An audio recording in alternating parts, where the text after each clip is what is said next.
तो आज परमात्मा की अपार कृपा से चंडीगढ़ में परमपिता परमात्मा के मूल ज्ञान का प्रचार होने जा रहा है। बहुत बड़े भाग होते हैं उन जीवों के जो अपने पूरे जीवन काल में एक बार भी इस मूल ज्ञान को सुन पाते हैं। उससे भी बड़े भाग होते हैं उन जीवों के जो इस ज्ञान को थोड़ा सा भी समझ पाते हैं। क्योंकि सुनना आसान है, बैठे बैठे सुन लिया, 1-2 घंटा सत्संग आए बैठे सुन लिया, लेकिन इसको समझना बहुत मुश्किल है। ये केवल उसी की समझ में आता है जिस पर मालिक की कृपा हो, बंदी छोड़ की दया हो, वरना कोई कितना ही जोर लगा ले, ये ज्ञान किसी के समझ में नहीं आ सकता। बड़े बड़े ऋषि मुनि, पीर पैगंबर, औलिया इस ज्ञान को समझ नहीं पाए और अपना जीवन जंतर मंतर, वन, यज्ञ, गंगा स्नान, जमुना स्नान, कोई पर्वतों की परिक्रमा करना, कोई सारा जीवन ऐसे ही बिता दिया। नहीं पाए कि हमें करना क्या था। लेकिन मालिक की अपार कृपा होती है, बंदी छोड़ की दया होती है, तब जाके हमारे जीवन में सत्संग आता है। सत्संग को ऐसा समझ लेना कि सत्संग एक लेक्चर है, कोई आया सत्संग करके चला गया। ये बहुत बड़े भाग होते हैं अपने जीवन में। यानी जन्मों जन्मों की भटकना, जन्मों जन्मों के जितने भी ये चक्र हैं, ये 84 के चक्र, ये सब एक सत्संग से कट सकते हैं। केवल सत्संग ही है जो इसको काट सकता है। अन्यथा कोई पूजा, कोई पाठ, कोई हवन, कोई यज्ञ, किसी देवी देवताओं की पूजा, किसी भगवान की पूजा, ये 84 नहीं काट सकता। अगर 84 कट जाती तो शंकर जी के पास बैल था, नंदी, वो भगवान के पास बैल बना बैठा है। गणेश जी के पास चूहा, वो बेचारा चूहा बना बैठा है। कृष्ण जी के पास गाय, 84 का जीव है बेचारा।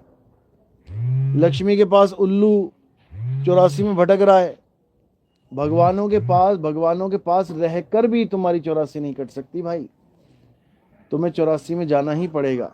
सांप बन के लटक जाओगे गले में भोले शंकर के, तो सांप क्या बहुत अच्छी जून है क्या? लठ मारते हैं सांप को लोग।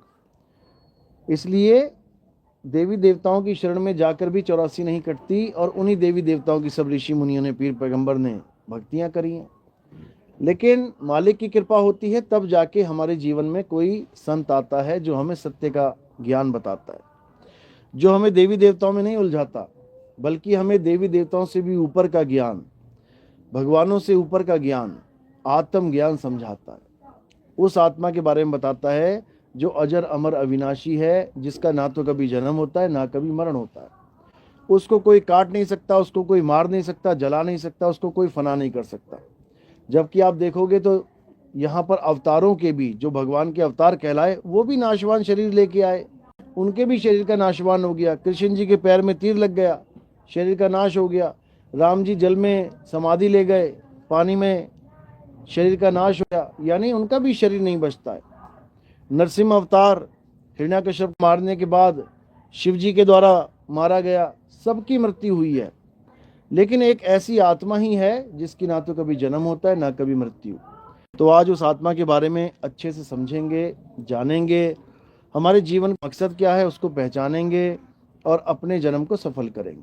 तो आज का सत्संग शुरू करने से पहले परमात्मा के नाम पे जयकारा लगाएंगे और फिर सत्संग शुरू करेंगे। बोलिए परमपिता परमात्मा की, सदगुरु बंदी छोड़ कबीर साहिब की, सदगुरु मदन पति साहिब की, दीवान जौहर पति साहिब की, सदगुरु राम सेवक साहिब की, सदगुरु वैराग पति साहिब की, सभी संतों की, सभी भक्तों की, आज के आनंद की, सकल हंस को बंदगी, साहेब बंदगी सतनाम। तो कबीर साहब समझा रहे हैं कि जल में मीन प्यासी और मोहे देखत आवे हांसी, आत्म ज्ञान बिना नर भटके, कभी काबा कभी काशी। कि ये जीवन में ये इंसान जब से आया इस दुनिया में, ये तब से भटक ही रहा है। कभी 84 में भटक रहा है, कभी इंसान जन्म मिल गया तो मंदिरों में भटक रहा है, मस्जिदों में भटक रहा है, गुरुद्वारे चर्चों में भटक रहा है। भटक क्यों रहा है? उस परमात्मा को पाने के लिए। परमात्मा को पाने की क्या जरूरत पड़ गई उसको? सब कुछ तो है उसके पास, खा रहा है, पी रहा है, परिवार में आनंद ले रहा है, तो परमात्मा क्यों चाहिए किसी को? कई लोग कहते हैं क्या परमात्मा परमात्मा लगा रखा है। अरे खाओ पियो, काम करो, अपना ऐश करो, जिसने जहां ले जाना है परमात्मा ले जाएगा अपने आप। तुम क्यों उसके पीछे पागल हो रहे हो, तुम उसको ढूंढ रहे हो? कारण क्या है इसका? क्योंकि परमात्मा ने अगर तुम्हें ले ही जाना होता कहीं पे तो अब तक ले गया होता। आज भी तुम यहां पर बैठे भ्रमण कर रहे हो, यात्राएं कर रहे हो भगवान को पाने के लिए, तुम पता नहीं क्या क्या कर रहे हो। आज तक परमात्मा तुम्हारे साथ ही, उसको अंग संगी कहते हैं, वो अंग के संग रहता है, लेकिन फिर भी तुम्हें आज तक वो कभी भी पार नहीं कर पाया। अभी भी यहां बैठे हो तो वो साथ रहता, वो भी तुम्हें पार नहीं कर पा रहा है। कारण क्या है? कारण यह है कि वो तुम्हें तब तक पार नहीं करेगा जब तक तुम पार नहीं होना चाहोगे। कोई आदमी पानी में डूब रहा है तो उसको हम कैसे निकालेंगे? जब वो हाथ ऊपर उठा के कहेगा बचाओ बचाओ, तब तो उसको कोई निकाले। तो घुसे ही पानी में गया वो, उसको कौन कौन निकालेगा? उसको वो खुद ही डूबना चाहता है। तो इसी प्रकार परमात्मा ने क्या नियम बना रखा है कि जो एक कदम मेरी तरफ चलेगा मैं 100 कदम उसकी तरफ आऊंगा। अब वो एक ही कदम ना चल पाए तो परमात्मा 100 कदम क्या करेगा फिर आके? और ना ही वो आएगा। तो वो जो एक कदम है वो और कुछ नहीं है, वो हमारा सही मार्गदर्शन है। अगर हमारा सही मार्गदर्शन कर दिया गुरु ने तो हम वो एक कदम चल लेंगे परमात्मा की तरफ। और अगर हमने एक कदम चल लिया परमात्मा की तरफ तो समझ लो कि वो आएगा ही आएगा, वो आना ही है उसने। ये पूर्ण विश्वास संतों ने भी किया और हमें भी कहा कि पूरा विश्वास रखो। कहे कबीर सुनो भाई साधो मैं तो हूं विश्वास में। तो परमात्मा कहते हैं कि जब तक तुम्हें गुरु नहीं मिल गया, जब तक तुम्हें मार्गदर्शन करने वाला कोई भेदी गुरु नहीं मिल गया, तब तक तुम अपनी कोशिश तो करोगे, अपनी तरफ से तो पूरा जोर लगाओगे, अपनी तरफ से चलोगे, लेकिन गलत दिशा में चलोगे। और गलत दिशा में चले तो फिर मंजिल मिलने वाली नहीं है। बिल्कुल सिंपल है। यानी तुम अपनी मर्जी से भी भगवान की भक्ति, परमात्मा की भक्ति कर सकते हो, बिल्कुल कर सकते हो, करते ही आ रहे हो, लेकिन तुम सही भक्ति नहीं कर सकते, सत भक्ति नहीं कर सकते। गुरु का क्या काम है? गुरु तुम्हें, जो तुम भक्ति कर रहे हो उसको केवल सुधारता है। वो तुम्हारी जो भक्ति चल रही है उसको केवल सुधारेगा कि बेटा ऐसे नहीं ऐसे करना है, ऐसे नहीं ऐसे करना है। और जब तुम उसकी बात को मान के चलोगे उस रास्ते पे तो 101% तुम्हें परमात्मा मिलेगा, और जीते जी मिलेगा। ये नहीं मरने के बाद मिलेगा। ये मरने के बाद वाला ड्रामा जो भी गुरु रच के बैठा हुआ है वो तुम्हारा शोषण करने में लगा हुआ है। उसको पता है कि अगर मेरी भक्ति से नहीं भी परमात्मा मिला तो ये कह नहीं सकता मुझे जीवन भर कि मुझे परमात्मा क्यों नहीं मिल रहा। क्यों?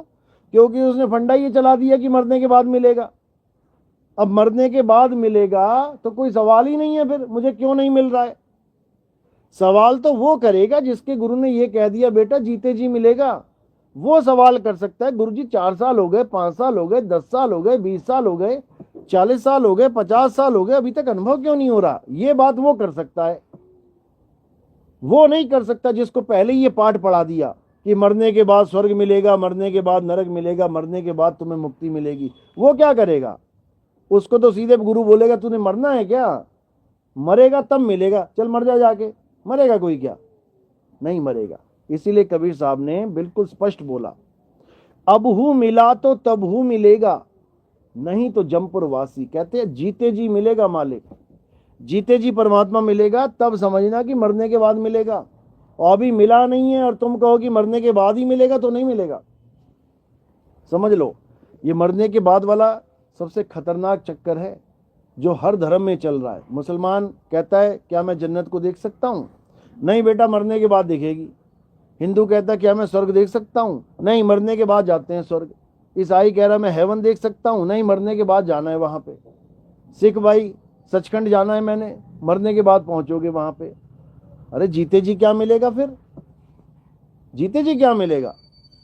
कबीर साहब के यहाँ जो मिलेगा जीते जी मिलेगा। कबीर साहब मरने के बाद किसी स्वर्ग नरक में जाने का, किसी अलख लोक, अगम लोक, अनामी लोक, सतलोक, अकह लोक में जाने का भ्रम नहीं फैलाते। वो क्या कहते हैं? अज्ञानी को स्वर्ग नरक है, हरि जाने को नाही। और जिस भव से सब लोग डरत हैं, सो भय हमरे नाही। कह रहे ये मरने के बाद वाला चक्कर हमारा नहीं है भाई, ये अज्ञानियों ने चक्कर फैला रखा है, ये इन धर्म के ठेकेदारों ने ये चक्कर में डाल रखा है तुम्हें कि मरने के बाद ही सब कुछ मिलेगा। मरने के बाद धक्के मिलेंगे, सूक्ष्म शरीर मिलेंगे मरने के बाद, और उन सूक्ष्म शरीरों को फिर स्वर्ग और नरक में भ्रमण करवाया जाएगा। अच्छे काम किए हैं तो जैसे सपने में लॉटरी लग गई, सपने में तुमने बढ़िया महल में खा लिया पी लिया, सपने में तुम्हें अच्छे अच्छे साथी मिल गए, अच्छी अच्छी लड़कियां मिल गई, लड़कियों को लड़के मिल गए, ये सपने के जो भोग हैं, ऐसे ही स्वर्ग के भोग समझो। सूक्ष्म शरीरों में भोग भुगवाए जाते हैं। कैसे? इन्हीं सूक्ष्म शरीरों के द्वारा। स्वर्ग और नरक में सूक्ष्म शरीर जाते हैं, ये नहीं जाएगा, ये तो जला देंगे तुम्हारा यहीं पे, ये दफना देंगे। तो वहां कौन जाएगा? सूक्ष्म शरीर जाएगा। जैसे तुम सपने में जाते हो, सपने में तुम्हें आनंद भी आता है, सपने में तुम्हें भूख भी लगती है, सपने में तुम्हें प्यास भी लगती है, सपने में तुम डरते भी हो, रोते भी हो, चीखते चिल्लाते भी हो, हर वो काम करते हो जो यहां पर कर रहे हो। इसी प्रकार उस स्वर्ग में तुम्हें जितने भी अच्छा अनुभव है वो वाला पार्ट स्वर्ग का है, और जितना भी बुरा अनुभव है सपने में वो सारा पार्ट नरक का है। और भोगेगा कौन? ये सूक्ष्म शरीर ही भोगेगा। स्थूल शरीर को जला दिया जाएगा, दफना दिया जाएगा, और सूक्ष्म शरीर को भ्रमण पे चला देंगे, यमदूत आएंगे पकड़ के ले जाएंगे। अब इन दोनों में ही ये जीव भ्रमता हुआ बंधन में रहता है, स्थूल में भी सूक्ष्म में भी। सूक्ष्म के भी और पार्ट है, कारण महाकारण कैवल्य हंस, ये भी सूक्ष्म ही कहलाते हैं। क्यों? ये भी इन आंखों से नहीं देखे जाते। खुली आंखों से जो दिख रहा है वो स्थूल है, और जो सूक्ष्म का पार्ट है वो इन आंखों से नहीं दिखाई देता। यानी अब किसी भी शरीर में जाने की जरूरत नहीं है, ना स्थूल में, ना सूक्ष्म में, ना कारण में, ना महाकारण, ना कैवल्य, ना हंस। अब क्या करना है? सारे शरीरों को त्याग के अपने मूल स्वरूप में स्थिर हो जाना है। अपना मूल स्वरूप क्या है? शब्द स्वरूप। जितने भी संतों ने शब्द की महिमा गाई है, A to Z जितने भी संत तुम उठा के देख लो, सबने शब्द की महिमा गाई है, लेकिन गलती से अज्ञानी जीव, अज्ञानी गुरुआ लोग ये शब्द को मंत्र समझ बैठे हैं। इसको बंद कर दो, उधर ले जाओ। इसको मंत्र समझ बैठे हैं। चाहिए था शब्द और पकड़ लिया मंत्र, बस इतना सा फर्क है। दोनों में फर्क क्या है? जो शब्द है वो अजर अमर अविनाशी है, वो जिंदा है, जिंदा राम है, उसी को आदि अक्षर कहते हैं। आदि अक्षर जिंदा है, और वही जिंदा इस मुर्दे को यानी काया को भी जिंदा करके बैठा हुआ है। इस मुर्दे यानी काया को वो आदि अक्षर ही जीवित करके बैठा हुआ है, उसकी ताकत से जीवित है। इसीलिए उसको कई लोग जिंदा राम कह देते हैं। हरियाणा में पंथ चलता है, हाजिर नाजिर जिंदा राम। अब ये मंत्र बना लिया उन लोगों ने। संतों ने तो कहा कि हाजिर नाजिर, जैसे मैं सामने बैठा हूं तुम्हारे और ये काया चल रही है, तो इसका मतलब कोई इसमें हाजिर है, हाजिर है, नाजिर है। कौन? जिंदा राम, मुर्दा राम नहीं। मुर्दा राम कौन है? ये काया मुर्दा राम है। इस काया को जिंदा करने वाला कौन है? वो जिंदा राम है। तो संतों ने तो संदेश दिया, संकेत दिया जिंदा राम का, कि उस जिंदा राम को जानो जिसकी वजह से हम सब जिंदा होके बैठे हुए हैं, ये सारे शरीर जिंदा होके बैठे हुए हैं। लेकिन लोगों ने इनको मंत्र बना लिया। सब संतों ने शब्द की महिमा गाई, शब्द हमारा स्वरूप है, उस स्वरूप की महिमा गाई। लेकिन अज्ञानी जीवों ने क्या किया? इन शब्दों को मंत्र बना के पकड़ा दिया। कोई कहता ओम नमः शिवाय जपो, कोई कहता राम राम जपो, कोई कहता राधे राधे जप लो, कोई कहता अल्लाह अल्लाह कर लो, कोई कह रहा ओम कलियम हरियम शरियम जप लो, कोई कह रहा ज्योत निरंजन ओंकार आरंकार सोम सतला जप लो, कोई कह रहा सतपुरुष अकाल मूर्त शब्द स्वरूपी नाम जप लो, कोई कुछ जप लो, कोई कुछ जप लो। इतना बड़ा जाल फैला दिया इस जाप का कि कोई निकल नहीं सकता। माई का लाल, बड़े बड़े संत फंस गए। बड़े बड़े संत जो बनने थे आत्मज्ञानी, होना चाहिए था आत्मज्ञानी, और क्या बन गए? जपी बन के रह गए। अब उनके नाम के आगे क्या लगाया जा रहा है? 108 महाराज जी, 1008 महाराज जी। क्या है ये 108 1008? ये मालाएं सिद्ध कर रखी हैं इन लोगों ने, 108 मालाएं सिद्ध हैं, 1008 माला सिद्ध है इनकी, लेकिन इससे कुछ होने वाला नहीं है। कबीर साहब कह रहे हैं, मोको कहाँ ढूंढे रे बंदे, मैं तो तेरे पास में, ना मैं जप में। कह रहे हैं छोड़ दो ये सारे जप, लेकिन कौन छोड़ रहा है? गा पूरा दिन यही बाणियां रहे हैं, कबीर पंथियों का ये हाल है, सारा दिन यही जप रहे हैं, मोको कहाँ ढूंढे रे बंदे, मैं तो तेरे पास में, ना मैं जप में, ना मैं बोल रहे हैं, ना मैं जप में, ना मैं तप में, लेकिन घूम के फिर वही काम कर रहे हैं। और ऐसा अटल होके कर रहे हैं कि कोई छुड़वाने वाला भी मिल जाए तो उसकी बेइज्जती करके भगा देते हैं कि जा रे जा, तुझे कुछ नहीं पता, बिना मंत्रों की मुक्ति कैसे हो सकती है। और गा भी रहे हैं, तंत्र मंत्र सब झूठ है, इनमें ना उलझे कोई, सार शब्द जाने बिना कागा हंस ना होए। तो तंत्र मंत्र को तो क्या छोड़ना था, सार शब्द को भी मंत्र बना डाला इन लोगों ने। इतना बड़ा जाल बुन दिया कि ये जीव बेचारा अब निकल नहीं सकता, कितना ही जोर लगा ले। लेकिन कबीर साहब कहते हैं कि जब काल का जाल पूरे संसार में इतना जबरदस्त फैला होगा कि एक एक जीव काल के शिकंजे में कसा होगा, तब जाके मैं अपने इस पंथ को उजागर करूंगा और पूरे विश्व में जितने भी विवेकी हंस हैं इन सबको एक झंडे के नीचे लेके आऊंगा। पहला काम क्या होगा, सारे विवेकी हंस एक झंडे के नीचे आएंगे और वो लोग टिकेंगे जो दिल के अच्छे होंगे, जिसके दिल में मलाल होगा, जिसके दिल में मैल होगा, जिसके दिल में चतुर कपट होगा, चालाकी होगी, चतुराई होगी, वो इस झंडे के नीचे आकर भी झंडे के नीचे नहीं टिक पाएंगे, वो निकल जाएंगे इस पंथ में से। क्यों? ये भी साहिब ने बोला है, साहिब ने कहा है कि जो खालिस होगा, खालिस यानी जिसमें कोई मैल नहीं होगा, जिसमें कोई मिलावट नहीं होगी, जो पूर्ण रूप से शुद्ध होगा, मालिक का हंस होगा, केवल वही इस पंथ में टिक जाएगा, नहीं तो कमाल जैसे आए और निकल गए। कमाल को तो पुत्र बनाया था कबीर साहब ने, लेकिन मन में लालच था। कहते हैं उजड़ा वंश कबीर का और उपजा पूत कमाल, हरि का सिमरन छोड़ के और घर ले आया माल। कहते हैं बर्बाद कर दिया इस वंश को। ऐसे ही कई भगत भी आते हैं हमारे पास, ऐसी बात नहीं है, जिनके मन में लालच है, कुछ पैसा कमाने के लिए आ रहे हैं, लोगों को भरमा रहे हैं, जीवों को 1 से 4, 4 से 8 करने की जुक्तियां बता रहे हैं। ऐसे आते हैं, 1-2 साल दिखते हैं, 2-4-5 महीने दिखते हैं, फिर शक्लें गायब हो जाती हैं। लेकिन इससे क्या मिला उनको? इससे 84 लाख का एक बहुत बड़ा धक्का मिलेगा उनको, जो इस पंथ में आके भी भगवान की, परमात्मा की भक्ति को छोड़ के दुनियावी पदार्थों के चक्कर में पड़े हैं, वो भी धोखे देके, उनकी तो दुर्गति होगी। तो कबीर साहब ने यही समझाया था कि एक ऐसा पंथ चलेगा जब मालिक के सारे जीव, सारे हंस एक झंडे के नीचे आएंगे और उनके आपस में कोई मतभेद नहीं होंगे। यानी हिंदू भी आएगा, मुसलमान भी आएगा, सिख भी आएगा, ईसाई भी आएगा, सब आएंगे और उनके मतभेद खत्म हो जाएंगे। आज तक नहीं हुए खत्म, अब कैसे हो जाएंगे? कई लोग कहते हैं अरे संत तो पहले भी आए थे, बाबा नानक आए, रविदास जी महाराज आए, दादू जी आए, पलटू जी आए, उन्होंने कभी नहीं कहा कि पूरी दुनिया एक हो जाएगी, हम एक कर देंगे। ये नितिन दास जी आप कैसे कह देते हो बार बार कि सारी दुनिया को एक कर देंगे? ये मैं नहीं कहता भाई, कौन कहता है? ये संतों की वाणी कहती है।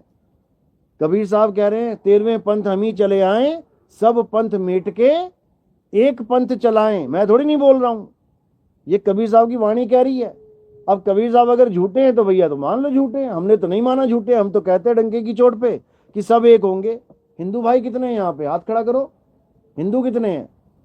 मुसलमान कितने हैं? मुसलमान हाथ खड़ा करो। देखो मुसलमान भी हैं। आप मुसलमान हो तो फिर हाथ नीचे करो ना।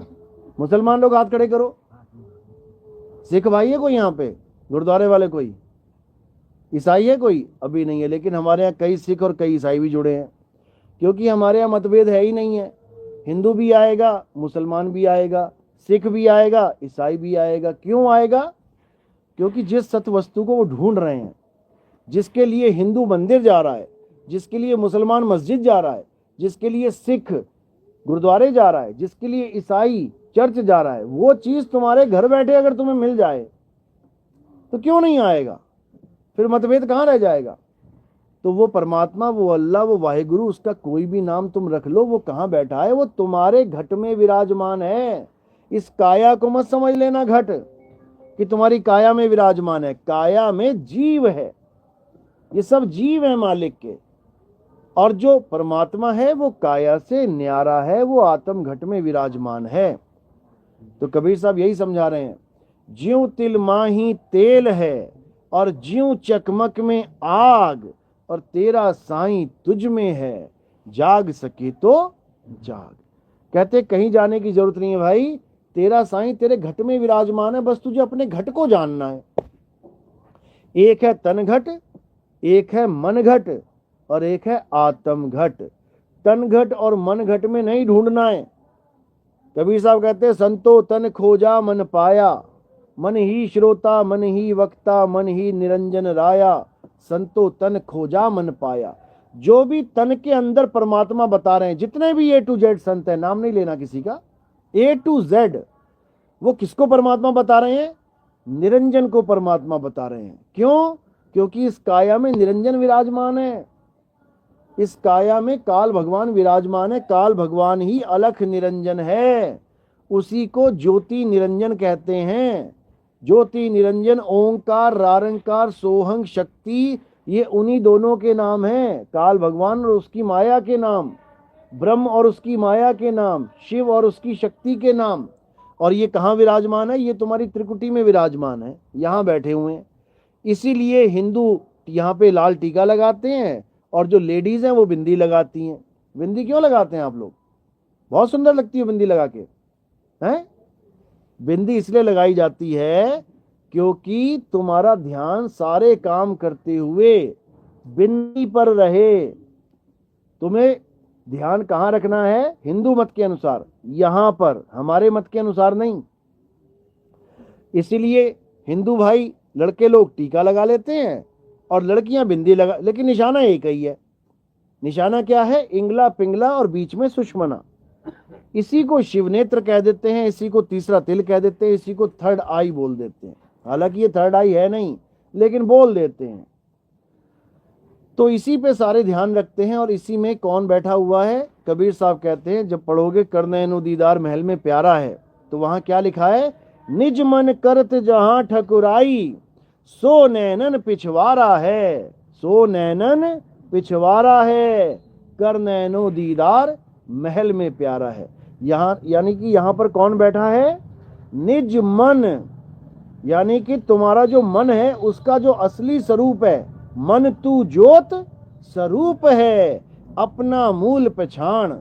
यानी एक मन तो वो है जो दुनिया में भटक रहा है, और एक मन वो है जो यहाँ पर स्थिर होके बैठा हुआ है ज्योत स्वरूप में। अब वो मन धोखा देने के लिए यहाँ बैठा हुआ है। जैसे पतंगे को धोखा देने के लिए आग चमकती है, तो पतंगा सोचता है वाह क्या बात है। वो क्या करता है? अपनी भलाई के लिए, यानी उसको आनंद आ जाए, इसलिए क्या करता है? वो उस पतंगा उस आग में कूद जाता है, आ जाता है आनंद, मिल जाता है स्वाद। क्या मिलता है? बर्बाद हो जाता है, वो भस्म हो जाता है। इसी प्रकार यहां पर काल भगवान ने झूठा आनंद दे रखा है, झूठा आनंद। और इस झूठे आनंद में सारे जितने बाबाओं के पीछे आनंद लगे हैं, इसीलिए लगाते हैं वो लोग आनंद, कि यहां पर आनंद ही आनंद है। झूठा आनंद है, कोई सर्वानंद, कोई अजीतानंद, कोई नित्यानंद, कोई प्रेमानंद, कोई फलाना आनंद, कोई ढिकाना आनंद। ये सारे वही हैं जो यहीं पे अटके पड़े हैं। अब इन नकली आनंदों से बाहर आ जाना है, अब इस त्रिकुटी के जाल से बाहर आ जाना है। कबीर साहब कहते हैं, इंगला बिन से पिंगला बिन से सुषमन नाड़ी, और कहीं कहें कबीर सुनो रे गोरख कहाँ लगई हो ताड़ी। ये जो तुम आज राम राम राम राम राधे राधे जप रहे हो, जब तुम्हारा अंत समय आ जाएगा ना, तुम्हारे मुंह से आवाज नहीं निकलेगी।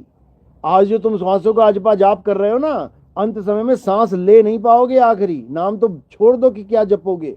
आज जो तुम चक्रों का जागरण कर रहे हो ना, ये सारे चक्कर ठंडे पड़ जाएंगे, ये सारा शरीर स्थिर हो जाएगा, हिलेगा तक नहीं, उंगली तक नहीं हिला पाओगे। आज जो तुम सोच रहे हो मैं मंदिर के चक्कर काट रहा हूं, मैं परिक्रमाएं कर रहा हूं, अंत समय में पैर नहीं हिलेगा तुम्हारा, फिर क्या करोगे?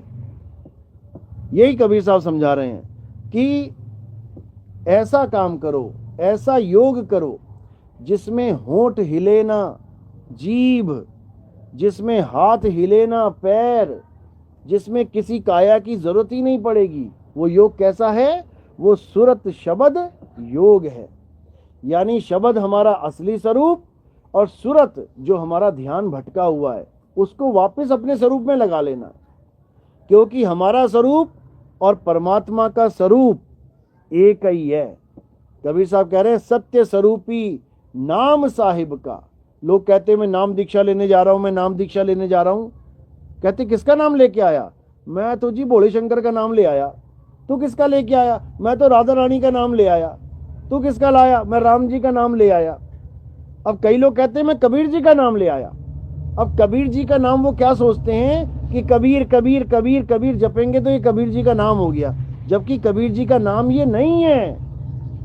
कबीर जी का नाम उनका स्वरूप है, सत्य स्वरूपी नाम साहिब का। कबीर साहब का नाम क्या है? सत्य स्वरूप ही उनका नाम है। तो जपना नहीं है, उस स्वरूप को पाना है। समझो, सत्य स्वरूप नाम साहिब का, सो निज नाम हमारा। हमारा भी वही नाम है। यानी हमारा नाम क्या है? हमारा सत्य स्वरूप ही हमारा नाम है, जिसको आत्म देव कहते हैं, जिसको आत्म राम कहते हैं। और हमारा नकली स्वरूप क्या है? ये जो तुम्हें दिखाई दे रहा है, ये खाल, ये बाल, ये गाल, ये आंखें, ये नाक, ये हाथ, ये पैर, ये सब हमारा नकली स्वरूप है। ये धीरे धीरे धीरे धीरे तुम्हारी आंखों के सामने बूढ़ा हो जाएगा। तुम देखते रह जाओगे, तुम रोकते रह जाओगे कि यार ये क्या हो रहा है, झुर्रियां पड़ रही हैं, यार मैं कौन सी क्रीम लगाऊं, क्या करूं क्या ना करूं, बाल सफेद हो रहे, कौन सी डाई लगाऊं, क्या करूं, कौन सा तेल लगाऊं। अब देखते देखते देखते देखते एकदम तुम्हारी जर्जर हालत हो जाएगी। इसका मतलब ये नहीं कि तुम बूढ़े आ गए, तुम्हें बुढ़ापा आ गया। तुम कभी बूढ़े नहीं हो सकते, तुम कभी जवान हो ही नहीं, तुम कभी बच्चे थे ही नहीं। क्यों? तुम क्या थे? तुम अजर अमर अविनाशी अजन्मे आत्मा हो। ना तो तुम्हारा कभी जन्म होता है, ना तुम्हारी कभी मृत्यु होती है, ना ही तुम्हें कोई पैदा कर सकता है, ना ही तुम्हें कोई मार सकता है। लेकिन माया ने ऐसा भ्रम पैदा कर दिया है कि तुम्हें लगता है मैं भी पैदा हुआ, मेरा बाप भी पैदा हुआ, मेरा बाबा भी पैदा हुआ। सब अपनी अपनी डेट ऑफ बर्थ लगा के बैठे हुए हैं। सबको याद है ना डेट ऑफ बर्थ? अपनी अपनी जन्म तिथि याद है सबको? फॉर्म में लिखते हो ना। जिसको अपनी जन्म तिथि याद है ना, वो पक्का मरेगा। वो उसने मरना ही मरना है एक दिन। उसकी पुण्य तिथि भी लिख दी जाएगी साथ में, जन्म तिथि इतने साल में, पुण्य तिथि इतने साल में। लेकिन तुम यकीन मानना कि चाहे वो लाखों बार तुम्हारी जन्म तिथि और पुण्य तिथि लिख दें, फिर भी तुम्हारा जन्म और मरण नहीं हो सकता, क्योंकि तुम जन्म मरण से परे हो। सांप जब केचुली छोड़ देता है, सांप होता है ना, वो केचुली छोड़ देता है, अपने जीवन में 100 बार छोड़ता है वो। जब वो सांप केचुली छोड़ देता है तो क्या हम ये कह देते हैं कि सांप मर गया? कभी नहीं कहते। इसी प्रकार के जितने सांप बैठे हैं ना, ये सब केचुली छोड़ के जाएंगे यहाँ पे। और लोग केचुली देख के कहते हैं अरे मेरा बाप मर गया, अरे मेरी माँ मर गई, मेरा बेटा मर। कोई नहीं मरा। उसने थोड़ा थोड़ा हिल हिल के केचुली छोड़ी और निकल गया आगे, और दूसरी केचुली पकड़ लेगा वो। कहने का मतलब वो ऐसा हाल है उसका, जैसे बंद गोभी का छिलका उतारो तो नीचे क्या मिलेगा? फिर छिलका मिलेगा, फिर उसको उतार दे, फिर क्या मिलेगा? फिर छिलका मिलेगा। वो छिलका छीलते छीलते छीलते छिलके उतर जाएंगे, बंद गोभी नाम की कोई चीज ही नहीं मिलेगी अंदर से। बताओ, छिलके कोई बंद गोभी बना दिया हमने। इसी प्रकार ये शरीर छोड़ते जाओगे, पकड़ते जाओगे, छोड़ते जाओगे, पकड़ते जाओगे, इसका कोई अंत नहीं है। अनंत घड़े एक लाइन में रख रखे हैं, अनंत घड़े। ऊपर से एक गिलास पानी डाल दिया, अब क्या है, हर घड़े में छेद है। वो ऊपर वाले घड़े का पानी नीचे वाले में जाता है, उसमें से फिर और नीचे जाता है। अनंतों घड़े कभी खत्म ही नहीं हो रहे हैं। तो पानी वही रहेगा एक गिलास, और सारे घड़ों को नाप लेगा वो। एक गिलास पानी अनंतों घड़ों को नापता हुआ चला जाएगा। इसी प्रकार ये एक जीवात्मा अनंतों शरीरों को नाप के आज यहां बैठी हुई है। समझ लो, इसने अमीबा नहीं छोड़ा, पैरामीशियम नहीं छोड़ा, इसने एल्गी नहीं छोड़ी, इसने चूहे नहीं छोड़े, इसने मक्खी मच्छर नहीं छोड़ा, इसने शेर चीता हाथी घोड़ा घड़ियाल नहीं छोड़ा, इसने व्हेल मछली जैसे जानवर उसको भी धारण कर लिया। समझ लो, फिर भी आज भी ये ऐसे बैठी हुई है जैसे मेरा पहला जन्म है। लग रहा है ना जैसे ये तो मेरा पहला जन्म है। अभी किसी को कह दो ना, अरे शादी मत कर, अरे ले एक जन्म मिला उसमें भी शादी ना करूं। ये मन ने ऐसा भरमा दिया कि बेटा ये एक ही जन्म है, और पिछले जन्मों में पता नहीं 20-20 शादी करके बैठा हुआ, सब भुला दिया, एकदम क्लियर मैटर। बस इसी को समझना है। यानी इस माया के जाल को जितनी जल्दी समझ जाओगे तुम्हारा उतनी जल्दी कल्याण हो जाएगा, और जितना लेट समझोगे समझ लो कि काल का दाव लग जाएगा। तो ठीक है, पक्षपात नहीं करना है, कोई भ्रम में नहीं पड़ना है, सत्य को जानना है। सत्य क्या है? एक सत्य है। इस पूरी दुनिया में एक सत्य है, और वो हिंदुओं का भी है, मुसलमानों का भी है, सिख का भी है, ईसाइयों का भी है। कोई ये नहीं कह सकता कि सत्य केवल हमारा है। कोई कह सकता है कि सूरज हमारा है, हर देश में चमकता है ये? कोई कह सकता है कि ये मेरे देश में चमक रहा है, ये मेरा ही है? हर देश का आदमी इससे लाभ ले रहा है, लेकिन इस पे किसी का अधिकार नहीं है। इसी प्रकार हर इंसान, हर जीव सत्य से लाभ ले रहा है। सत्य क्या है? आत्मदेव सत्य है। हर जीव उस आत्मदेव से लाभ ले रहा है, उससे ताकत ले रहा है, समझो। लेकिन ये नहीं कह सकता कि वो मेरा ही है, वो सबका है। सब घट राम रहा भरपूर। एक तार है, उसमें लाखों बल्ब लगा दिए, एक बिजली की तार में लाखों बल्ब जल रहे हैं, लेकिन वो एक तार सबको जला रही है। कोई ये नहीं कह सकता कि ये तार मेरी ही है, बाकी नहीं जलेंगे इससे। इसी प्रकार वो आत्मदेव वो सबको ताकत दे रहा है, हिंदू को भी, मुसलमान को भी, सिख को भी, ईसाई को भी। तो क्या करना है? अब उस आत्मदेव से जुड़ जाना है। जुड़े तो वैसे भी हुए हैं, तभी तो चल रहे हैं, फिर रहे हैं। कह रहे हैं नर नारी और कीट पतंगा सार शब्द सभी के संगा। जुड़े तो हम सभी हैं उससे, लेकिन जुड़ने के बाद भी नहीं जुड़े हुए हैं। दिक्कत ये है, जुड़ने के बाद भी नहीं जुड़े हुए हैं। कारण क्या है? केवल एक कारण है, हमारा ध्यान कहीं और है। जुड़े तो हम हैं, जैसे पापा की उंगली हमने पकड़ी हुई है, लेकिन हमारा ध्यान मेले में है। पापा की केवल उंगली पकड़ रखी है और ध्यान कहाँ है? मेले में। पापा कह रहा है चल घर, अरे रुको, वहां मेले में मजे ले रहा है। वो कह रहा है चल, नहीं मैं तो ये देखूंगा, मैं तो वो देखूंगा। अब क्या करना है? अब मेले से ध्यान हटा लेना, इधर देखना पापा की तरफ। अब वो कह रहा हाँ चले, हाँ चलो जी, बस इतना काम करना है। पापा ने भी उंगली पकड़ा रखी है, ले बेटा कितना मेला देखेगा, देख ले।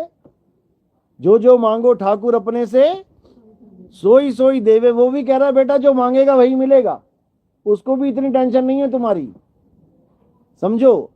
तुम्हें मेला देखना है, इतने जन्म देखा ले, और देख ले, और देख ले, उसमें क्या है। लेकिन जिस पर मालिक की दया होती है, फिर वो मेले में अकेला हो जाता है, फिर उसको ये मेला भाता ही नहीं है। फिर उसको लगता है हे भगवान, ये दुनिया क्यों बना दी, ये किसने बना दी, ये कहां चक्कर में डाल दिया हमें। इधर से उधर, उधर से उधर भागते जा रहे हैं, और सारे जन्मते और मरते जा रहे हैं। ये कैसा चक्कर है भाई, ये कैसी दुनिया है। कितनी पूजा पाठ कर लो, कितने हवन यज्ञ कर लो, कितना ही कुछ कर लो, अखबारों में फिर ऐसी लाशें आएंगी तुम्हारी। 4 लोग वहां ट्रक के नीचे आके मर गए, इतने माता के भगत मर गए, ये खाटू श्याम वाली बस पलट गई, ये भोले शंकर के वहां गए थे, वहां सुनामी आ गई, ऐसा हो गया, वैसा हो गया, मंदिर पे भूकंप आ गया, बिजली हो गई। अरे भाई तसल्ली रखो, क्या करना है ये समझो। यानी अब इन चक्करों से निकलना है। केवल भगवानों को इसलिए नहीं पूजना है कि मेरे घर में सुख हो, शांति हो, और ऐसा हो वैसा हो। परमात्मा को पाना के उसका मकसद है कि हम जन्म मरण से मुक्त हो जाएं, यहां से निकल जाएं। लेकिन कोई निकलने को तैयार नहीं है। जिसको बोलो चलो चलो, वो कहता ले ये दुनिया क्यों बनाई है, हमारे रहने के लिए रहेंगे इसमें, ये हमारे रहने के लिए नहीं बनाई है भाई, ये हमें पैदा करने और मारने के लिए बनाई है। खेत बनाता है ना किसान, ट्रैक्टर चलाता है, पानी लगाता है, कितना कुछ करता है, क्या करने के लिए? उसमें दाना डाल के फसल उगाने के लिए, और उस फसल को काट के खाने के लिए। अब दानों को अगर ये लगे कि ये तो मेरी सेवा हो रही है यहाँ पे, मुझे डालने से पहले देखो कितनी नरम जमीन कर दी गई मेरी सेवा के लिए। मुझे डालने के बाद पानी डाला जा रहा है मेरी सेवा के लिए, उसमें खाद डाली जा रही है, उसमें इंसेक्टिसाइड्स डाले जा रहे हैं, किसके लिए? मेरी सेवा के लिए। तो महामूर्ख है वो, मूर्ख है वो, उसको नहीं पता कि किसके लिए किया जा रहा है। बकरे को अगर कसाई हरी हरी घास खिलाए, ठंडा ठंडा पानी पिलाए, तो बकरे को लगे कि मेरी सेवा हो रही है, तो महामूर्ख है वो। बकरे की सेवा नहीं हो रही है, उसकी कटाई की प्लानिंग चल रही है कि इसको बढ़िया तगड़ा करके काटेंगे। इसी प्रकार ये दुनिया है। इस दुनिया में सर्दियों में धूप कितनी अच्छी लग रही है, गर्मियों में एसी कितना अच्छा लग रहा है, गर्मियों में बर्फों के पहाड़ कितने अच्छे लग रहे हैं, हरी भरी कितनी अच्छी लग रही है दुनिया, खाने पीने को मौज लगी हुई है, फल फ्रूट ये सब। तो हमें लग रहा है क्या बात है, हमारे बढ़िया रहने के लिए दुनिया बनाई है, खाने पीने के लिए बनाई है, ये हमारा भरम है। ये बकरे पल रहे हैं, सारे बकरे बैठे हुए हैं, जिसका नंबर आएगा छुरी चल जाएगी गले पे, एक भी ना बख्शा जाएगा। सब बकरों को सजाए मौत हो चुकी है, बस अपना अपना नंबर यानी अपनी अपनी बारी की तैयारी हो रही है। सजाए मौत सबकी हो गई है। जो यहाँ पैदा आ गया, जो इस दुनिया में आ गया, यानी जो बकरा कसाई के बाड़े में आ गया, समझ लो उसका खेल खत्म है। बस यही है कि कोई आज मरेगा, कोई कल मरेगा, कोई परसों मरेगा, कोई नरसों मरेगा। इसी प्रकार इस दुनिया में हम जितने भी लोग बैठे हुए हैं, ये केवल और केवल अपने दिन गिन रहे हैं, इससे ज्यादा कुछ नहीं है। अब हाँ थोड़े लेट है, महीने बाद मरना है, चलो 30 दिन यार मौज ही कर लेते हैं। बकरा कह रहा अच्छा अभी है मुझे 1 साल जीने में, चल यार बच्चे ही पैदा कर लेते हैं, 2-4 बच्चे पैदा कर लिए, बना ली फैमिली। लेकिन मरने के लिए, जीवन और मृत्यु के बीच में जितना भी टाइम है, हम उस टाइम पास को हम अपने मजे के लिए यूज कर रहे हैं। जबकि वो टाइम हमने कहाँ यूज करना है? यहां से भागने के लिए। वो टाइम हमें दिया गया है जन्म और मरण के बीच का, भागने के लिए। कबीर साहब समझा रहे हैं, भाग भाग रे फकीर के बाल के, कनक और कामिनी से शेर लागा, फाड़ के खाएगा खड़ा चिल्लाएगा। बड़ा बेवकूफ है जो ना भागा, बचे नहीं नीमी ऋषि, बचे नहीं रिंगी ऋषि। ऋषि नारद मुनि को चाप डाला और कहे कबीर बचेगा सोई करे सत्संग, दिन रैन जागा। यानी दिन और रैन यानी 8 पहर सत का संग करके ही यहां से भाग सकते हैं। और जब तक हम यहां से भागे नहीं, तब तक काल के मुंह में बार बार जाना पड़ेगा। तो भागने के लिए क्या रास्ता बता रखा है कबीर साहब ने? जैसे हम सीढ़ी के सिर पे पैर रखते हैं, एक सीढ़ी होती है, ये मेज होता है, हम मेज के ऊपर पैर रख के आगे चले जाते हैं, चढ़ जाते हैं कहीं पे। इसी प्रकार जहां हमने जाना है वहां हम कैसे पहुंचेंगे? हम काल के सिर पे पैर रख के पहुंचेंगे। कबीर साहब कहते हैं कि जब तक तुम काल का नाम जप रहे हो, तब तक तुम उसके सिर पे पैर नहीं रख सकते। और जब तुम भेदी गुरु से ज्ञान लेके उसके सिर पे पैर रखना सीख जाओगे, फिर तुम्हें काल का नाम जपने की जरूरत नहीं रह जाएगी। इसीलिए कह रहे हैं काल के सिर पे पांव दे, सतगुरु के उपदेश, और साहिब बाह पकड़ के ले चले अपने देश।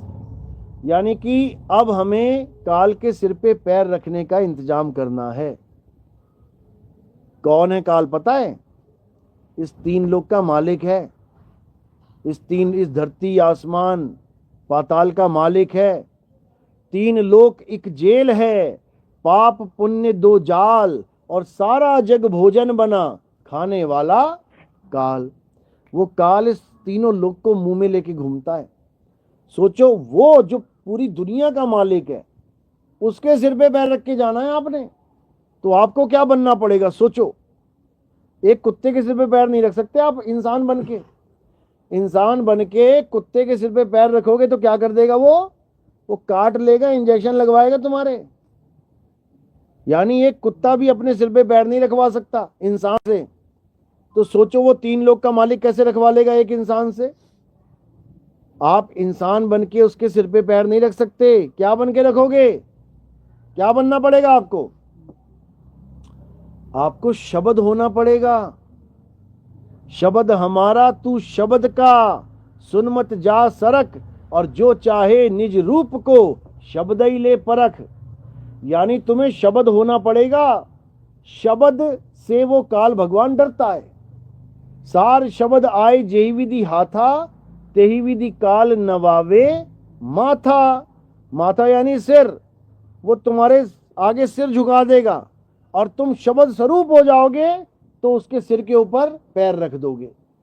और शब्द स्वरूप ही नहीं हो पाए तो भूल जाना कि काल के सिर पे पैर रखोगे, मारेगा दौड़ा दौड़ा के तुम्हें। तो अब क्या करना है, अब हमने शब्द रूप हो जाना है। कैसे होंगे?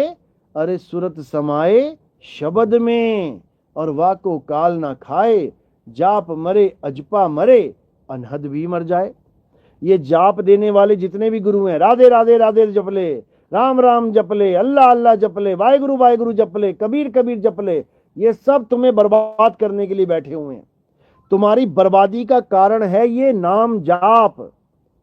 अगर किसी को परमात्मा नहीं मिल रहा है तो कारण क्या है? नाम जाप। क्योंकि सतयुग में नाम जपा, त्रेता में नाम जपा, द्वापर में नाम जपा तो मुक्ति हो जानी चाहिए थी। आज क्यों बैठे हुए हैं यहां पे? और अगर कलयुग में भी नाम जपा तो वापस आने की तैयारी करो। कलयुग में कोई नाम नहीं जपना है। कलयुग में किस नाम की महिमा है उसको समझ लो। गुरबाणी में आता है, अब कलु आयो रे, एक नाम बोवो बोवो। यानी अब कलयुग आ गया, अब नाम का बीज डाल दो। तो सतयुग द्वापर त्रेता में कौन से बीज डाल रहे थे हम? कहते हैं कलयुग में एक नाम आधारा, और सिमर सिमर नर उतरो पारा। तो फिर सतयुग त्रेता द्वापर में कौन सा नाम जप रहे थे हम? जो आज कलयुग में नाम आधार है, तो तब कौन सा आधार था? अरे बड़े बड़े राक्षसों तक नाम जपिए, नाम जपे उन्होंने, ओम नमः शिवाय, ओम नमः शिवाय। शंकर जी को प्रकट होना पड़ गया, उन्होंने ओम ब्रह्मा किया, ब्रह्मा जी को प्रकट होना पड़ गया। वरदान दिए, दिए कि नहीं दिए? दिए। इसका मतलब नाम जपा गया है सतयुग द्वापर त्रेता में। तो फिर आज किस नाम की महिमा गाई जा रही है? अब इन दोनों नामों में फर्क है। वो नाम जपने में आते हैं और ये नाम सिमरन में आता है। जपना और सिमरन करना, इसमें जमीन आसमान का अंतर है। जपना किससे किया जाता है? इस जीव से, कंठ से, मुख से। और सिमरन किससे किया जाता है? सुरत से। दोनों में जमीन आसमान का अंतर है। कबीर साहब कह रहे हैं, नाम है जप में, नाम है तप में। जाप तो उन्होंने काट ही दिया, समझो। यानी सतयुग त्रेता द्वापर में जो नाम जपे जाते थे वो क्या थे? वो 52 अक्षरी नाम थे। उनको जीव के द्वारा जपा जाता था। ओम नमः शिवाय, हरे राम हरे कृष्णा, ओम नमो भगवते वासुदेवाय। ये सारे नाम अक्षर हैं। इन नामों को तोड़ोगे, संधि विच्छेद करोगे, अक्षर ही अक्षर निकल आएंगे तुम्हारे आगे। अक्षरों का जाप किया जाता है। और सिमरन, सिमरन का मतलब क्या है? सिमरन पंजाबी वर्ड है, सिमरन। ये आया कहां से? संस्कृत के शब्द स्मरण से। आधा सा मरण, स्मरण, इसी को पंजाबी में बोल दिया सिमरण। तो ये स्मरण का मतलब क्या होता है? स्मरण का मतलब होता है याद करना, जाप करना नहीं। स्मरण का मतलब होता है, या कहते हैं इसकी स्मरण शक्ति बहुत तेज है। मतलब ये बहुत जल्दी जाप कर सकता है। क्या मतलब है स्मरण शक्ति का? यानी इसकी स्मरण शक्ति बहुत तेज है, यानी इसकी याददाश्त बहुत तेज है। ये नहीं कि वो तेज तेज नाम जप सकता है। स्मरण करने का मतलब होता है याद करना, नाम का स्मरण करना है, नाम को याद करना है। याद किसको किया जाता है? याद किसी वस्तु को किया जाता है, किसी इंसान को किया। मैं अपनी माँ को याद कर रहा हूँ, मैं अपने पिता को याद कर रहा हूँ, मैं दादाजी को याद कर रहा हूँ, मैं चाचा जी को याद कर रहा हूँ, मैं अपने गुरु जी को याद कर रहा हूँ। इसका मतलब ये नहीं कि मैं उसके नाम जप रहा हूँ। मैं अपनी माँ को याद कर रहा हूँ, इसका मतलब ये नहीं कि मैं अपनी माँ का नाम जप रहा हूँ, शांति शांति शांति शांति। समझो, अपने गुरु को याद करने का मतलब ये नहीं मैं अपने गुरु का नाम जप रहा हूं। याद करना अलग चीज है, नाम जपना अलग चीज है। इन तीनों युगों में लोगों ने नाम जपे, लेकिन कलयुग में नाम जपना नहीं है। कलयुग में क्या करना है? नाम को याद करना है, क्योंकि नाम कोई मंत्र नहीं, नाम तुम्हारा सत्य स्वरूप है, सत्य स्वरूपी नाम साहिब का। तो सत्य स्वरूप को हम याद करेंगे, जपेंगे नहीं सत्य स्वरूपी सत्य स्वरूपी सत्य स्वरूपी, बिल्कुल नहीं। तो इसीलिए कलयुग की महिमा गाई है कि कलयुग में एक नाम आधारा, सिमर सिमर, जप जप नहीं, सिमर सिमर, यानी एको सिमरो नानका, सिमरो यानी याद करो, एको सिमरो नानका जो जल थल रहा समाए, और वाही को क्यों सिमरिए जो जम्मे ते मर जाए। जो पैदा हुआ है और मर गया है उसके तो तुम नाम जप रहे हो, जो इस संसार में आया और शरीर छोड़ के चला गया, मर के चला गया, इस काया को नाश करके चला, उसके तुम नाम जप रहे हो। अरे उसका जपो नाम, उसको याद करो जो कभी जन्म मरण में आया ही नहीं है। आदि अंत एको अवतारा, और सोई गुरु समझो हमारा। यानी आदि अंत एको अवतारा, बस एक ही अवतार है वो, आदि और अंत तक। आदि अंत भी खत्म हो जाता है, वो फिर भी रहता है। वो कौन है? वो आत्मदेव है। आत्मदेव को ही परमात्मा कहते हैं, आत्मदेव को ही आत्म राम कहते हैं। गुरु ग्रंथ साहब में वाणी आती है, आत्मदेव पूजिए गुरु के सहज सुभाए, आत्मे नो आत्मे दी प्रतीत ते कर ही परचा पाए। यानी उस आत्मा को याद करो जो हम सबको ताकत दे रहा है, हम सबको चला रहा है, हम सबको हर कार्य करने में सक्षम बना रहा है। आत्मा को जानोगे तो समझ लो कि परम गति यानी परमात्मा को जान जाओगे। परमात्मा का मतलब क्या है? यही आत्मा जब परम अवस्था में आ जाती है तो परमात्मा कहलाती है, और यही आत्मा जब जीवावस्था में आ जाती है तो जीवात्मा कहलाती है। जितने भी जीव हैं आप देखोगे, ऋषि मुनि जब गुरुओं के पास गए तो गुरु ने पूछा क्या चाहिए, उन्होंने क्या कहा? हमें ब्रह्म की प्राप्ति चाहिए, हमें ब्रह्म ज्ञान चाहिए गुरुदेव, हम ब्रह्म ज्ञान को प्राप्त करना चाहते हैं। गुरुजी ने कहा ठीक है भेजा भाई। उसको दे दिया जो विधि थी गुरुजी के पास। करते करते करते करते करते जब उसको प्राप्ति हुई तब उसने ये नहीं बोला कि गुरुजी मुझे ब्रह्म की प्राप्ति हो गई, उसने बोला अहम ब्रह्मस्मि, मैं ही ब्रह्म हो गया। ये नहीं बोला कि एक और ब्रह्म आया और मुझे वो दिखाई दिया, उसने क्या बोला? एको ब्रह्म द्वितीयो नास्ति, यानी संसार में एक ब्रह्म ही है, दूसरा कोई है ही नहीं।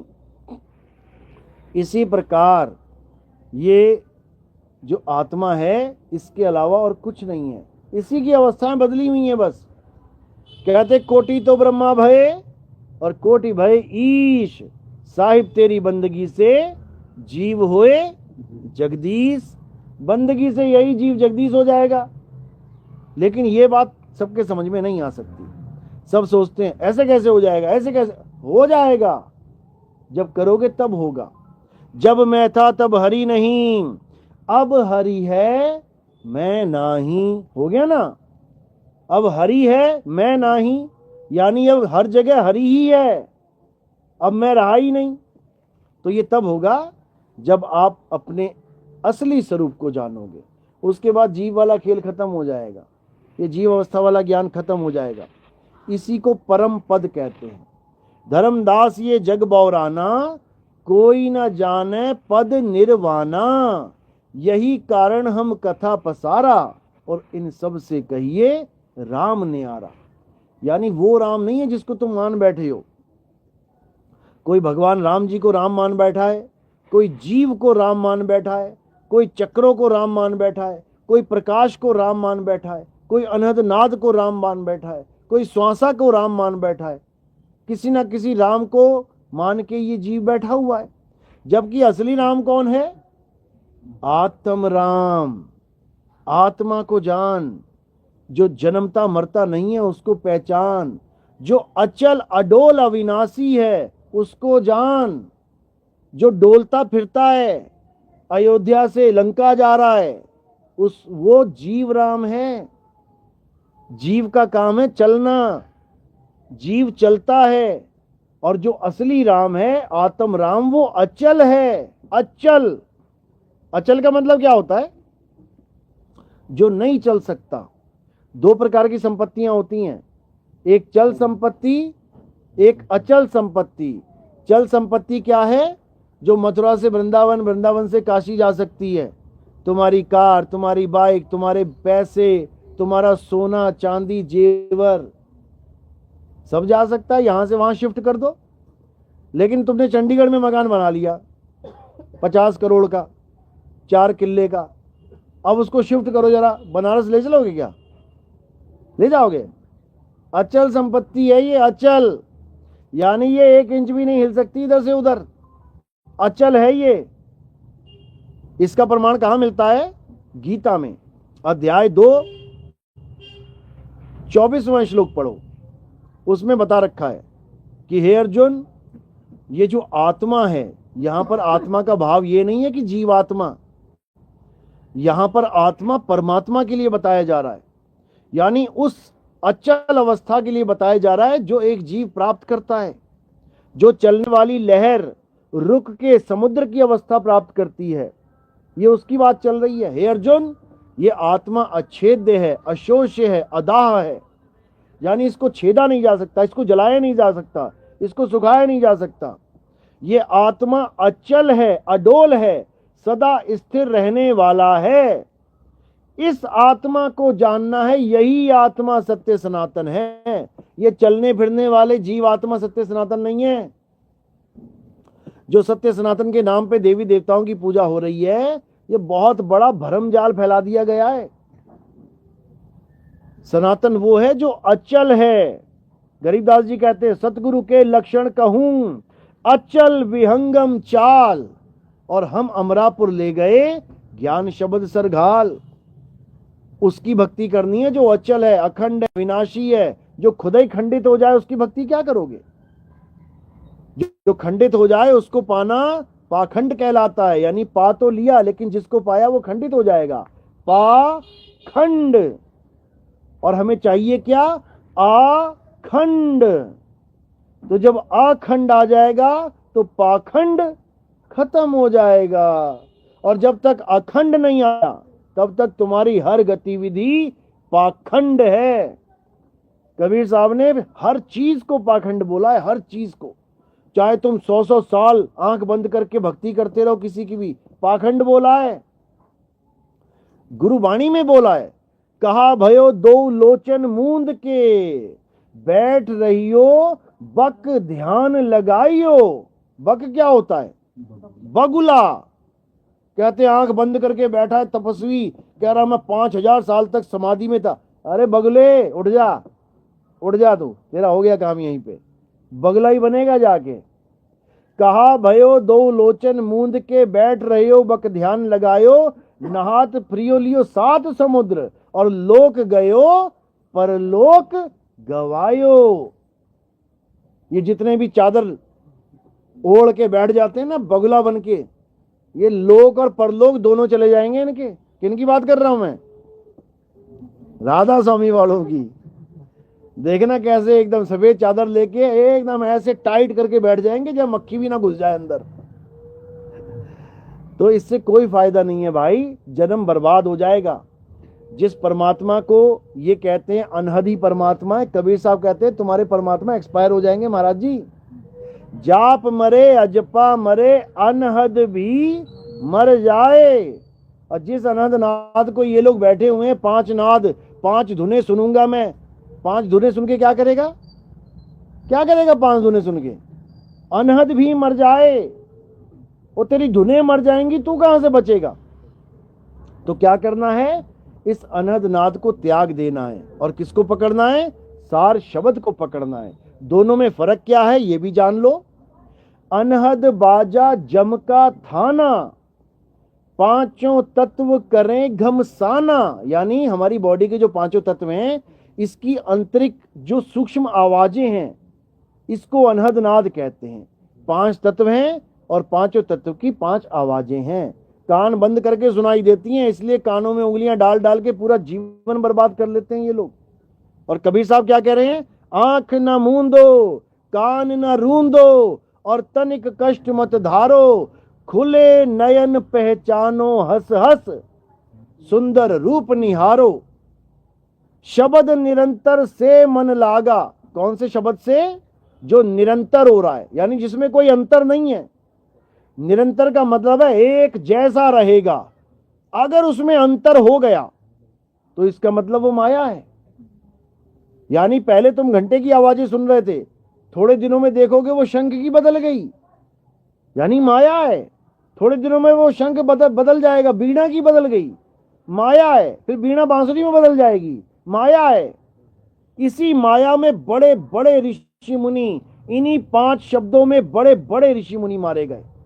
क्या कहते हैं? साधु सिद्ध त्रिदेव आदि सब इन 5 शब्द में अटके और मुद्रा साध रहे घट भीतर, फिर औंधे मुंह लटके। अब बताओ और क्या बताए बंदा, क्या समझाए, किसको समझाए? और यानी इतना बुरा हाल हो जाएगा, फिर औंधे मुंह लटक जाओगे। फिर औंधे मुंह लटकने का मतलब ये नहीं कि इंसान जन्म में आ जाओगे दोबारा। औंधे मुंह का मतलब है 84 की टिकट कट जाएगी तुम्हारी हालत खराब हो जाएगी। इसलिए क्या करना है, दोनों में फर्क समझ लो। अनहद बाजा जम का थाना, पांचों तत्व करे घमसाना। अनहद बाजा विधि विधि बाजे, ये अलग अलग तरह से बजेगी। लेकिन जो परमात्मा का असली शब्द है, सार शब्द न्यारी धुन गाजे, वो धुन ही अलग है बिल्कुल। वो एक रस अखंड अविनाशी है, वो खंडित नहीं होती कभी, वो बदलती नहीं है। नाम अखंड और सब खंडा, सार शब्द गरजे बरमंडा। यानी वो सार शब्द ऐसी आवाज है जो कभी बंद नहीं होती, जो 24 घंटे एक रस चलती है। उसी सार शब्द को परमात्मा कहते हैं। एक रांझड़ी वाले बाबा जी हैं, उनकी किताब है, उसमें क्या लिखा है? उसका टाइटल सार शब्द सतपुरुष कहाया। अब लिख तो दिया बाबा जी ने, बहुत बढ़िया, क्योंकि ये रियलिटी है, ये असलियत है कि परमात्मा कौन है। सार शब्द ही परमात्मा है। लेकिन बाबा जी सार शब्द कान में देते हैं फूक मार के, यानी परमात्मा को पहले पेट में लेके आएंगे, फिर पेट से गले तक लाएंगे, फिर मुंह से फू करके तुम्हारे अंदर डाल देंगे। कहते हैं डल गया बीज, सार शब्द पड़ गया तुम्हारे अंदर, इससे तुम्हारा कल्याण हो जाएगा। बताओ, अरे भाई सार शब्द परमात्मा है, सार शब्द अचल है। पेट से लेके मुंह तक नहीं आएगा वो, और मुंह से निकल के कान में नहीं घुस जाएगा वो। अचल है वो, अचल। लेकिन उसको कोई जान ही नहीं पा रहा है। तो क्या करना है, अब सार शब्द और अनहद शब्द में फर्क समझ लेना है। अनहद बाजा विधि विधि बाजे, सार शब्द न्यारी धुन गाजे। वो बिल्कुल न्यारा है। वो तब समझ में आता है जब भेदी गुरु तुम्हारी सूरत को उसमें 8 पहर रमाएगा, तब समझो कि अब सार शब्द की भक्ति हो रही है, अन्यथा माया की भक्ति चल रही है। समझ लो। तो क्या कह रहे हैं, जब तक सार शब्द का भेदी यानी उस अनमोलक वस्तु का भेदी गुरु नहीं आ गया, तब तक तुम ये कचरा ही ढोते रहोगे। कचरा यानी थोथा, ये थोथा यानी कचरा ही ढोगे। तो साहिब समझा रहे हैं, सतगुरु ऐसा चाहिए जैसा सूप सुहाए, और सार सार तो गही रहे, थोथा दे उड़ाए। यानी सार का मतलब क्या है? सार शब्द। सार शब्द का तो ज्ञान हमें बता दे, परमात्मा का तो भेद हमें समझा दे, और उसके अलावा जितना भी ये थोथा ज्ञान है, जप तप व्रत पूजा पाठ हवन यज्ञ नित्य नेम, ये मंदिर मस्जिद जो भी तुम्हें दिख रहा है, यहां पर फिर तुम्हारा कनेक्शन नहीं जुड़ना चाहिए, बिल्कुल निवृत्त हो जाओ। अध्याय 3 17वां श्लोक यही समझा रहा है। हे अर्जुन, जो अपनी आत्मा में रमण करते हैं, जो अपनी आत्मा में तृप्त हैं, जो अपनी आत्मा में संतुष्ट हैं, उनके लिए कोई धार्मिक कर्म कर्तव्य लागू ही नहीं होता। बिल्कुल किनारे कर दिया आपको, बिल्कुल अलग, सेपरेट, करूं जगत से न्यारा। ये तभी होगा जब सार शब्द का भेदी गुरु मिलेगा। तो सार शब्द क्या है? सार शब्द हमारा सत्य स्वरूप है। सार शब्द क्या है? सतनाम ही सार शब्द है। सत्य नाम है सार, बूझो संत विवेक करी, उतरो भवजल पार, सतगुरु का उपदेश यही। सतगुरु का उपदेश केवल एक है, क्या है? सतनाम बताना। सतनाम बताना वही काम है सतगुरु का। और ये मंत्र जंतर देना नहीं कि राधे राधे जप ले, राम राम जप ले, श्याम श्याम, ये तो बिना गुरु के भी जप सकते हो, बिना गुरु के भी ज्ञान है तुम्हें, लेकिन सार शब्द का ज्ञान बिना गुरु के नहीं हो सकता। इसलिए बोला है सतगुरु सोई सतनाम बतावे, और बाकी गुरु कोई काम न आवे। और कोई गुरु तुम्हारे काम नहीं आएगा, भले तुम सारी प्रॉपर्टी उसके नाम कर दो कि मैं बड़ा दानी हूं, बड़ा ये हूं। अरे दानी है तो फिर आजा, दान का फल पा जा। क्या क्या है दान का फल? क्या है? दानियों को क्या मिलेगा? सोने की बेड़ी, सोने की बेड़ियां मिलेंगी। पहननी है क्या? पहना दें? खुद पैसा देके जाके पहनते हो, खुद पैसा देते हो, भैया बढ़िया वाली बेड़ी बना देना, पैसा दे के पहनते हो, तब तुम्हें लगता है मैं चौधरी बन गया। और लोहे वाली बेड़ी से बचते हो, अरे भैया कहीं लोहे की बेड़ी ना पहना दे कोई। अरे पाप पुण्य ये दोनों बेड़ी, और एक लोहे एक कंचन केरी। पाप और पुण्य ये दोनों बेड़ियां हैं, इन दोनों से न्यारे होना है। पाप और पुण्य, सुख और दुख दोनों से न्यारा होना है। अरे सुख दुख से कोई परे परम पद, सो पद है सुखदाई। असली सुख वो है जब तुम्हें सुख और दुख तुम्हें भरमा ना सके, तुम्हें परेशान ना कर सके। सुख में तुम सुखी ना रहो और दुख में तुम दुखी ना रहो, तब तुम समता भाव को प्राप्त हो जाओगे, एक रस में आ जाओगे। कह रहे गल्ली जोग न होई, एक दृष्टि से समसर जाने, जोगी कहिए सोई, गल्ली जोग ना हुई। ये बातों से नहीं होता है कि बातों से कोई जोगी बन गया है। बड़े बड़े बाबा थोड़ा सा नुकसान हो जाते हैं, फांसियां खा खा के मर जाते हैं, आश्रमों के नाम पे लड़ लड़ के मर जाते हैं, जहर पिला देते हैं एक दूसरे को, समझो। लेकिन जो समदृष्टि होता है वो एक रस होता है। राजा जनक के पास जब सुखदेव ऋषि आया तो राजा जनक को बोला कि तू तो ग्रस्त है और मैं बैरागी त्यागी हूं, तू मुझे क्या ज्ञान देगा? वो कहते भाई कोई बात नहीं, बैठ यहां पे।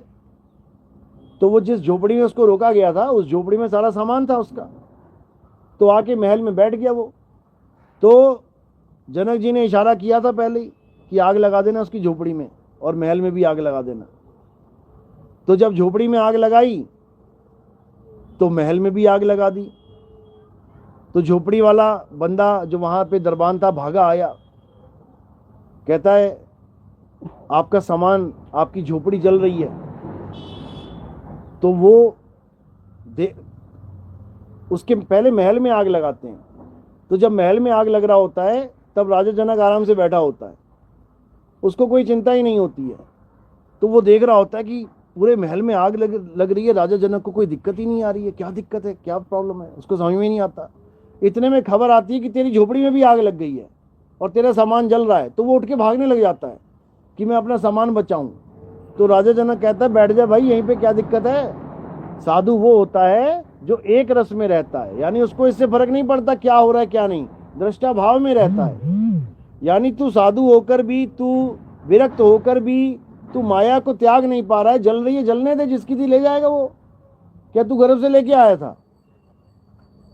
लेकिन जो राजा जनक है वो विचलित नहीं हुए। क्यों? उनके गुरु अष्टावक्र थे, उन्होंने उनको ज्ञान दिया था, ब्रह्म ज्ञानी थे वो। भले मुक्ति का ज्ञान नहीं था, लेकिन उनको इतना पता लग गया था कि ये सुख और दुख, इससे परे हो जाना है, दृष्टा बन के साक्षी भाव में रहना है। इतना ज्ञान तो उनको पता था, लेकिन आत्म ज्ञान नहीं था। आत्म ज्ञान के लिए उनको आगे जन्म लेने पड़े, तब जाके उनकी मुक्ति हुई है। चलो, तो आज का सत्संग यही समाप्त करते हैं। बात समझ में आ रही है मेरी? बहुत अच्छी बात है, समझना है। और आगे से आगे लेक्चर थोड़ी चल रहा है यहाँ, आगे से आगे लोगों को समझाना है, बताना है, क्योंकि ये ज्ञान ऐसा है कि ये जल्दी समझ में नहीं आता है। आज बताना शुरू करोगे ना, तब जाके समझ लो कि 36 महीने बाद समझ में आएगा उसको। इतना समझ लेना, 3 साल 4 साल लग जाते हैं लोगों को समझते समझते। तो ठीक है, जो तुम्हारे प्रेमी हैं, जो तुम्हारे प्यारे हैं, जो तुम्हारे अच्छे तुम्हारे कांटेक्ट में हैं, उनको सत्संग भेजते चलो, उनको ज्ञान समझाते चलो। आज नहीं तो कल, कल नहीं तो परसों ये ज्ञान सबके समझ में आएगा, सबका कल्याण होगा। बोलिए परमपिता परमात्मा की, सदगुरु बंदी छोड़ कबीर साहिब की, सभी संतों की, सभी भक्तों की, आज के आनंद की, सकल हंस को बंदगी, साहिब बंदगी, सतनाम। जय सतनाम।